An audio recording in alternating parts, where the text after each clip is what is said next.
Yun mga boss, kung meron kayong tindahan mga boss, bigyan ko kayo ng tip, Kung sakasakali na magtatayo ka ng tindahan o ganitong klase, ay wag niyong aalisin tong mga tsinelas mga boss. Dapat meron kayong tsinelas.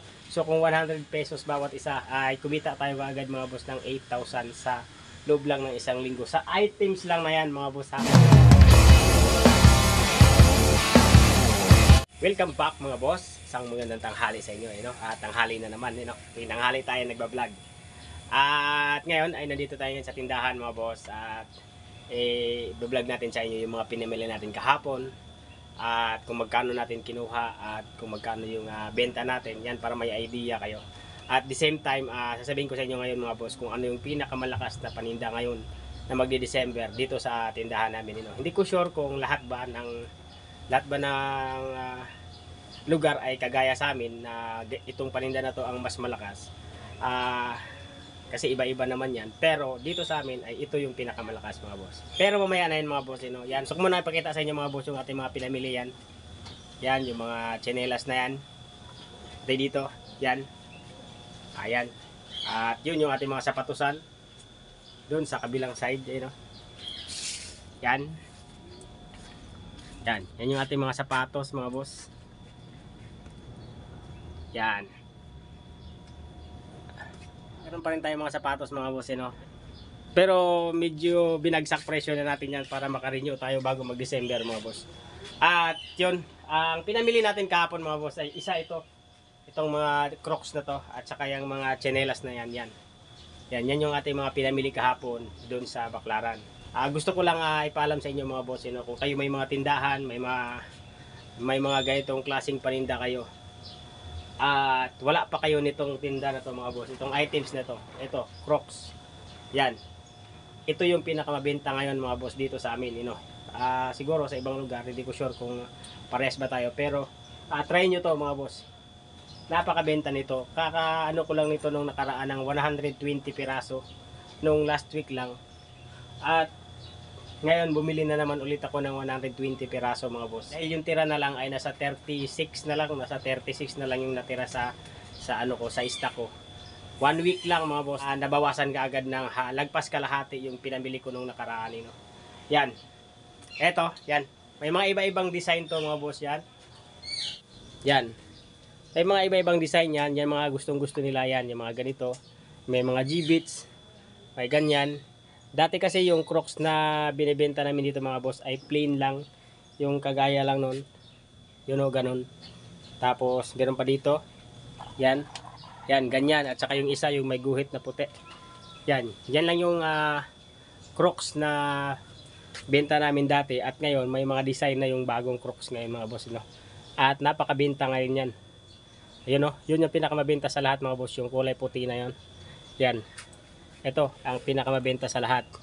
Tapos yan, may mga G-bits kasi siya mga boss. Hindi siya kagaya ng dating Crocs na walang design. Ngayon, meron na siyang mga design. Yan, may ibang kulay yan. Yan. At yan. At ito lang yung kinuha kong pambabae.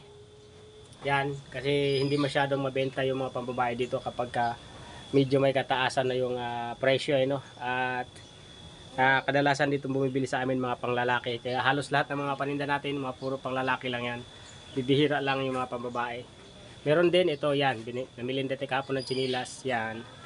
Mga pambabae. At yung doon, mga sapatos. Meron pa yan dyan mga boss, yan kung meron kayong tindahan mga boss, bigyan ko kayo ng tip, Kung sakasakali na magtatayo ka ng tindahan o ganitong klase, ay wag niyong aalisin tong mga tsinelas mga boss. Dapat meron kayong tsinelas. Kung may pera naman kayo at may puhunan kayo mga boss, mas maganda kung kumpletuhin niyo lahat ng tsinelas at lahat ng halos lahat ng klase. Kung meron kayong mga ganito, yan. Kung meron kayong kung kaya niyo bumili ng ganyan at yung mga mumurahin lang, yung mga pang araw-araw lang, yung mga sipit lang, yan. Gawin nyo mga boss, o bilhin nyo. O kung may pwesto kayo na medyo malaki-laki yun, bilhin nyo yun kasi ang chinilas mga boss ay napakagandang items sa pagtitinda ng ganito, Napakaganda niya. Dahil bukod na fast moving siya, madali lang siyang ibenta dahil mabilis lang yan masira. Dahil araw-araw yan ginagamit. Pag napudpud na yan, kahit hindi pa nga pudpud, pinapalitan na ng mga tao. Kahit ako, kapag pangit na, medyo pangit na yung tsinelas ko yun, nagpapalit na ako ng tsinelas, lalo na kung palagi kang umaalis-alis yan. Yan yung isa sa pinakamagandang mga boss, pinakamagandang items na nandito sa tindahan natin. At itong mga Crocs na to. At kaya ako masasabi mga boss na napakaganda ng kitaan dito at napakalakas nito. Dahil anong isang linggo lang mga boss ay 120 piraso yung binili natin yan. Yan. So bali siya, tindasin siya mga boss. At ngayon ay after 5 days, hindi naman totally ubos. Meron pa rin namang natira 36 piraso. Pero all in all mga boss, maganda pa rin yung tinubo natin dahil nabawasan na siya ng almost 100 pieces. So yung 100 pieces na yon, ang potential na kinikita natin doon ay bawat isang Crocs, yan, bawat isang ganyan ay meron doon sa, kung napanood niyo yung dati kong vlog yung nakaraan,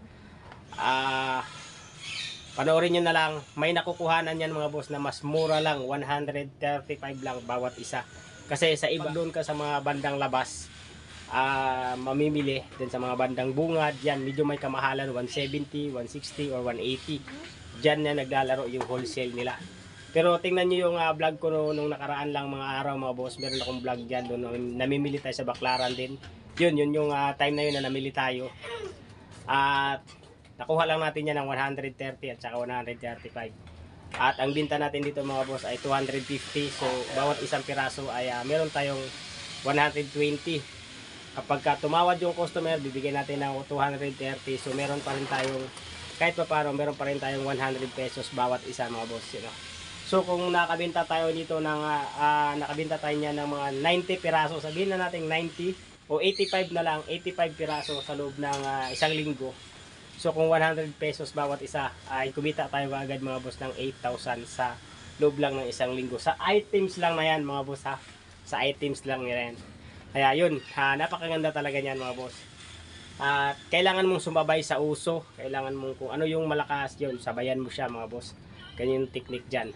At isa pa, diskarte din mga boss. Pagka bibili kayo niyan, halimbawa yan ay uso. At huwag kayo mag-stock ng napakarami. Baka bumili din kayo bigla ng napakarami. Pangit din yun mga boss. Dahil ang pamilihan, lalo ka sa Baclaran, ay laging may bago, laging may bagong design, laging may bagong paninda. Kaya kapag may bago na, yung mga lumang design ay hindi na masyadong nabibenta. At lagi nilang inaano yung mga bago, lalo yung mga kabataan, yung mga teenager ngayon, yung mga yan. Yun yung gustong-gusto nilang masunod, yung mga bago, yung gustong-gusto nilang bilhin. Yun. Dagdag kaalaman lang yun mga boss. Sana itong mga pinamili natin. Bumili ulit tayo mga boss ng 120 piraso ulit yan. Yung binamili natin na yan. Marami yan. Apat-apat bawat isang sabitan. Simula doon hanggang dito. Yan, 120 piraso. Tingnan natin kung ilang araw yan bago maubos o bago tayo makapamili ulit. Kahapon, tandaan nyo yung mga boss, Biyernes tayo namili. At tingnan natin kung ilang araw bago ulit tayo mamili ng ganyan. Yan. Pagpasensyaan nyo na mga boss, medyo maingay dahil merong nagtatrabaho dyan sa baba sa amin at nandito tayo sa labas. Medyo maingay talaga dahil nasasagap niya ng ating cellphone yung ingay ng grinder nila o barina ata yung nandyan. At yun! Yun na yung tips natin sa inyo mga boss. Maraming salamat mga boss dun sa nanood sa last kong video. At sa mga hindi pa nakasubscribe, mag-subscribe na kayo. At kung gusto niyo yung mga ganitong video, yan, para palagi kayong na-update sa ating mga update sa ating YouTube channel. At pag namimili tayo, at kung ano yung mga update dito sa ating tindahan.